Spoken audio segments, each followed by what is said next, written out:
Bismillahirrahmanirrahim. Assalamualaikum warahmatullahi wabarakatuh.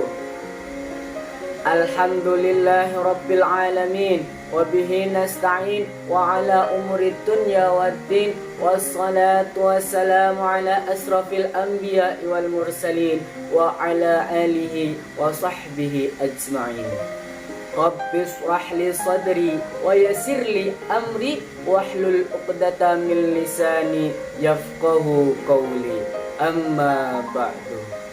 Yang terhormat kepada seluruh jajaran staf dan karyawan Universitas Islam Negeri Sezo, yang saya hormati kepada seluruh panitia, kepada seluruh juri lomba da'i-da'iyah Universitas Islam Negeri Sezo, dan yang saya hormati pula kepada seluruh jajaran staf dan karyawan SMK Al-Huda Bumiayu, dan tidak lupa pula kepada seluruh pemirsa yang insyaallah dirahmati oleh Allah. Puji syukur kehadirat Allah Subhanahu wa ta'ala, yang mana Allah telah melimpahkan rahmatnya terhadap kita, Allah telah melimpahkan nikmatnya terhadap kita, sehingga kita masih bisa bernafas pada hari ini, kita masih bisa melaksanakan kegiatan pada hari ini. Karena sesungguhnya sholatmu, puasamu itu belum tentu cukup untuk membayar oksigen yang Allah berikan terhadap kita. Salawat ma'assalam semoga tetap tercurah limpahkan kepada junjungan kita, yakni Habibana wa Nabiyana Nabi besar Muhammad sallallahu alaihi wasallam, yang mana atas berkat beliau kita bisa keluar dari zaman jahiliyah menuju zaman Islamiyah, dari zaman yang begitu gelap gulita menuju zaman yang begitu terang benderang ini. Dan semoga kelak kita semua akan mendapatkan syafaatnya di yaumul qiyamah nanti. Amin, amin ya rabbal alamin. Pemirsa yang dirahmati oleh Allah, sesungguhnya siapa pemuda itu dan apa peran pemuda Islam dalam mempertahankan agama Islam? Dalam hadis diriwayatkan bahwasanya pada zaman Nabiullah Muhammad sallallahu alaihi wasallam, pada saat itu terjadi perang Badar, di mana di antara banyaknya pasukan Islam ada dua anak remaja kakak beradik berusia 16 dan 15 tahun. Mereka bernama Mu'adz dan Auf. Mu'adz dan Auf datang ke perang Badar. Lalu mereka menemui seorang sahabat bernama Abdurrahman bin Auf. Mereka berdua mengatakan, "Wahai paman, di mana orang yang bernama Abu Jahal?"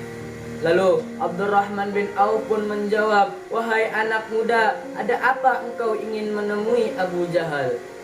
Lalu kedua anak ini kembali mengatakan, "Paman, kami pernah mendengar bahwasannya Abu Jahal pernah mencaci Rasulullah sallallahu alaihi wasallam, dan jika itu benar, maka demi Allah kami sendiri yang akan memenggal kepalanya." Dan Abdurrahman bin Auf pun membenarkan perkataannya. Dan ketika perang Badar dimulai, Abdurrahman bin Auf menunjuk salah satu orang di antara banyaknya pasukan Abu Jahal. Ia mengatakan, "Di situ Abu Jahal." Lalu kedua anak ini yang mendengarnya, mereka berlari dengan kencangnya membawa pedang di tangannya. Mereka melesat bagaikan busur panah yang dilepaskan. Mereka berdua berhasil melukai Abu Jahal.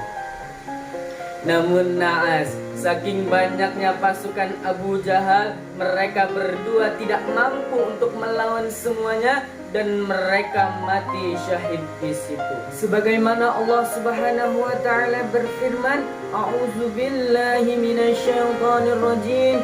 Bismillahirrahmanirrahim. Nahnu naqussu 'alaika nabahum bil haqq. Innahum fityatun amanu bi rabbihim wa zidnahum huda." Al-ayah sadaqallahul azim, yang artinya kami ceritakan kepadamu wahai Muhammad kisah mereka dengan sebenar-benarnya. Sesungguhnya mereka adalah pemuda yang beriman kepada Tuhan mereka, dan kami tambahkan pula petunjuk untuk mereka. Quran Surat Al-Kahfi ayat 13. Lalu bagaimana dengan kita? Apa yang sudah kita berikan untuk agama kita? Apa yang sudah kita korbankan untuk agama kita? Melihat cerita tadi, sungguh Masya Allah bagaimana seorang anak rela mengorbankan nyawanya. Allahu Akbar. Dan bagaimana lalu apa peran kita sebagai pemuda yang hidup di era globalisasi? Apakah kita sudah bergerak untuk melawan dan tetap menegakkan kebenaran, atau kita hanya duduk-duduk terdiam dan terus-menerus ditikam? Sungguh diam bukanlah sebuah solusi. Sebagaimana Nabiullah Muhammad SAW mengatakan, tidak akan bergeser satu langkah pun kedua kaki manusia pada hari kiamat nanti, kecuali ia telah ditanyai tentang 4 perkara.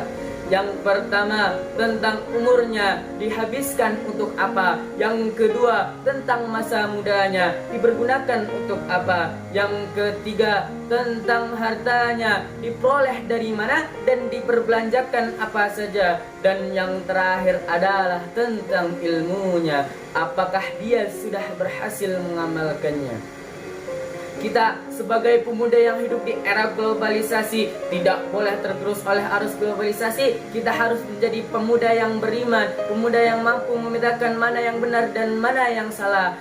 Jangan jadi pemuda yang malas, jadilah pemuda yang bermanfaat di kalangan masyarakat. Mungkin hanya itu yang bisa saya sampaikan. Kurang lebihnya mohon maaf. Akhirul kalam, wabillahi taufiq wal hidayah. Assalamualaikum warahmatullahi wabarakatuh.